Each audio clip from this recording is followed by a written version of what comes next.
नाम अल्लाह रसूल का लेकर के और सोशल मीडिया पे गाली दिलवाओगे आप। मैं नहीं मानता ऐसी सियासत को, मैं इनकार करता हूं। मैं इमरान प्रतापगढ़ी ऐसी सियासत से इनकार करता हूं।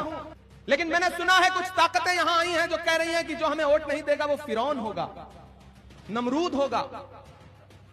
मैंने सुना है कुछ मेहमान आए हैं, बरसाती परिंदे, जो लोगों को गालियां दे रहे हैं। पड़ोस में कोचा धामन के कैंडिडेट को लंगड़ा घोड़ा और पता नहीं क्या क्या, मैं वो जबान से निकाल भी नहीं सकता, ऐसी लैंग्वेज इस्तेमाल की जा रही है। सियासत इसका नाम है कि अपने ही एक कलमा गो भाई को गाली दोगे आप? क्या किसी मुसलमान को फिरौन कहने से बड़ी कोई गाली हो सकती है? हो सकती है? मुझे बताओ, क्या किसी मुसलमान को फिरौन और नमरूद कहने से बड़ी गाली हो सकती है? महाराष्ट्र में जब हार गए, यहां जमीयत के साथी बैठे हैं, मौलाना सज्जाद नोमानी साहब को सोशल मीडिया पे जो जो भला बुरा कहा है, लिफाफे वाला बोला मौलाना लोगों को। आप सबने सुना होगा ये भाषण, सुना? तो दोस्तों, कांग्रेस के सांसद इमरान प्रतापगढ़ी ने फिर से एमआईएम के चीफ असदुद्दीन अवीसी को लेकर एक बहुत ही घटिया और एक बहुत ही शर्मनाक बयान दे दिया है, जो इस वक्त इनका ये बयान सोशल मीडिया पर काफ़ी वायरल हो रहा है। मैं आप लोगों को इमरान प्रतापगढ़ी का यहीं पर पूरा वीडियो क्लिप दिखाऊंगा और इसके बाद एमआईएम के चीफ असदुद्दीन अवीसी के जो छोटे भाई है अकबरुद्दीन अवीसी, जमकर फायर हो चुके हैं इमरान प्रतापगढ़ी पर। और सांसद इमरान प्रतापगढ़ी को बहुत ही ज़बरदस्त तरीके से मुंह तोड़ जवाब दिया है, करारा जवाब दिया है अकबरुद्दीन अवीसी साहब का भी मैं आप लोगों को यहीं पर पूरा वीडियो क्लिप दिखाऊंगा। इसी तरह से एमआईएम के चीफ असदुद्दीन अवीसी ने भी इमरान प्रतापगढ़ी को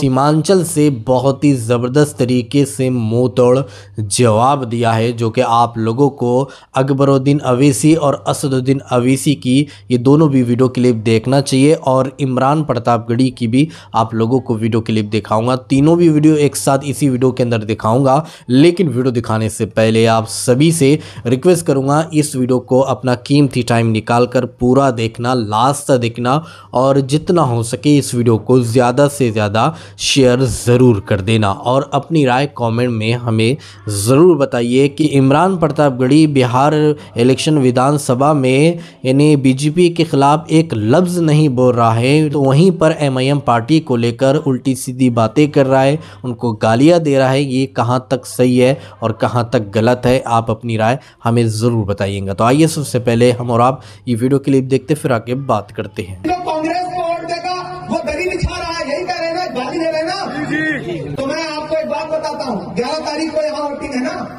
इसी 11 तारीख को जहाँ से वो आए हैं हैदराबाद तेलंगाना, घर से 1 किलोमीटर की दूरी पर एक विधानसभा है जुबली हिल्स, एक सीट पर 11 तारीख को वहां भी वोटिंग है। वहां से कांग्रेस का कैंडिडेट है नवीन यादव, उसके लिए यही मोहतरम घर घर जाकर के वोट मांग रहे हैं।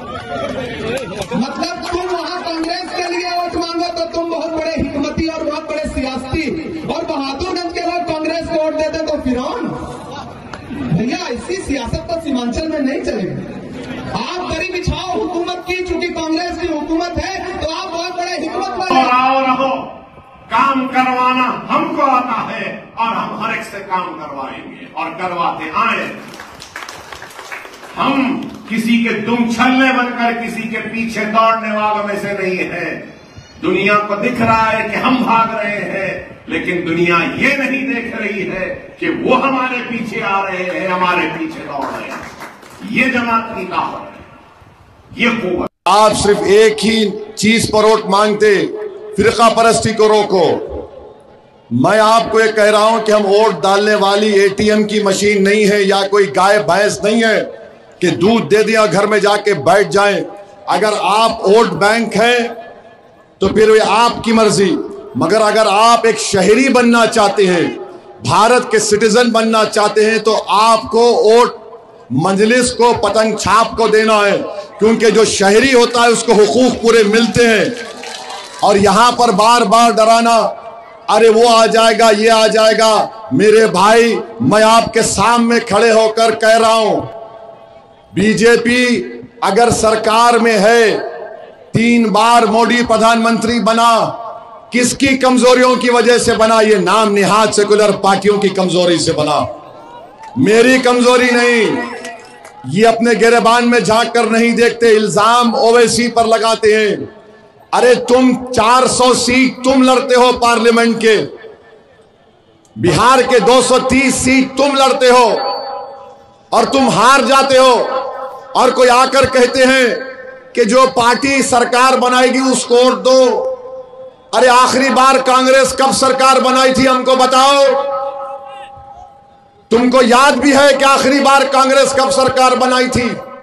राजद गठबंधन में है, 2004 में आखिरी मर्तबा सरकार बनाई थी, 2015 में मिलकर बनाए थे। उसके बाद नीतीश कुमार मोदी के साथ चाय पी लिए, भाजपा की सरकार बन गई, फिर तेजस्वी उप मुख्यमंत्री बने, नीतीश कुमार फिर मोदी को अपना भाई बना लिए। बताओ फिर बीजेपी को सत्ता कौन दे रहा है? जो सत्ता दे रहा है वो हमको गाली दे रहा है। मेरे अजीज दोस्तों और बुजुर्गों, हम आपसे अपील कर रहे हैं कि जो 3.5% का है वो कह रहा है कि मल्ला का बेटा उप मुख्यमंत्री होगा, और जो 17% है वो ओवैसी को गाली दे रहे हैं, वो ओवैसी को गाली दे रहे हैं। और तो और ढाका में मैं कल अपील करके आया हूं, चुनाव प्रचार करके आया, वहां मोतियूर रहमान साहब जैसी बड़ी शख्सियत के बेटे फैसल रहमान को हराने के लिए भाजपा का एक एमएलए है, उसके सगे भाई राणा रंजीत को टिकट दिया है, और वहां जाकर के कह रहे हैं कि फैसल रहमान को हरा करके राणा रंजीत को जिता करके क़यादत खड़ी करो। कैसे क़यादत खड़ी होगी बताओ ना मुझे। आंख खोलो अपनी। सियासत जज्बात का नाम नहीं है, होशमंदी और अक्लमंदी का नाम है। मरहम के लालच में अपनी दुखती रग का पता दुश्मनों को देना समझदारी नहीं है, बेवकूफी है। लड़ाई बहुत बड़ी है, लड़ाई बहुत बड़ी है कटलबाड़ी वालों।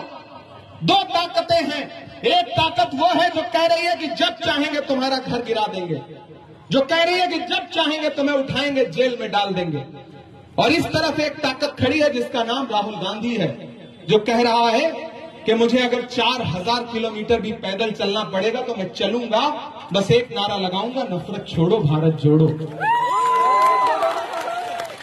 मुझे बताओ इस मुल्क में नफरत का सबसे ज्यादा शिकार कौन है? हम हैं, तुम हो, तुम हो। कौन से चौराहे पे कौन सी भीड़, कपड़ा देख करके, लिबास देख करके क्या कर दे कोई भरोसा नहीं है। उस नफरत के खात्मे के लिए राहुल गांधी कितना किलोमीटर चला? 4000 किलोमीटर। मैं चला हूं उस इंसान के साथ, डॉक्टर जावेद चले हैं उस इंसान के साथ, हमने देखे हैं उसके पैर के छाले।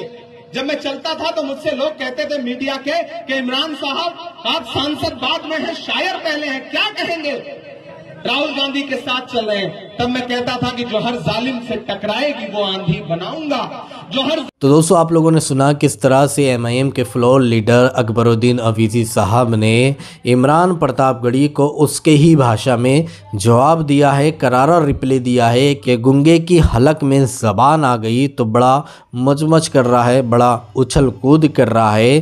तो अकबरुद्दीन अवीसी साहब ने बहुत ही अच्छे तरीके से इसको जवाब दिया है कि हमें झुकना नहीं आता है, हम किसी के सामने नहीं झुकते, लोग हमारे सामने झुकते हैं। कांग्रेस के सीएम हैं वो अकबरुद्दीन अवीसी, असदुद्दीन अवीसी की कुर्सियां सीधे करते हैं, उनके सामने हाथ जोड़ते हैं कि हमारे सभा में आओ और हमें सपोर्ट करो। तो इस तरह से इमरान प्रतापगढ़ी एमआईएम को लेकर बहुत ही ज़्यादा जहर उगल रहे हैं और किस तरह से असदुद्दीन अवीसी के खिलाफ ये शर्मनाक बयान दे रहे हैं। दोस्तों इस वीडियो को देखने के बाद आपको क्या लगता है कि इमरान प्रतापगढ़ी ने जो असदुद्दीन अवीसी के खिलाफ शर्मनाक बयान दिया है, ये आखिर इसकी क्या वजह हो सकती है? तो कमेंट में हमें ज़रूर बताइए। तो चलिए इसी तरह की इन्फॉर्मेशन लेकर आपकी खिदमत में एक बार फिर से हाजिर होंगे। जब तक अपना ख्याल रखिए, शुक्रिया।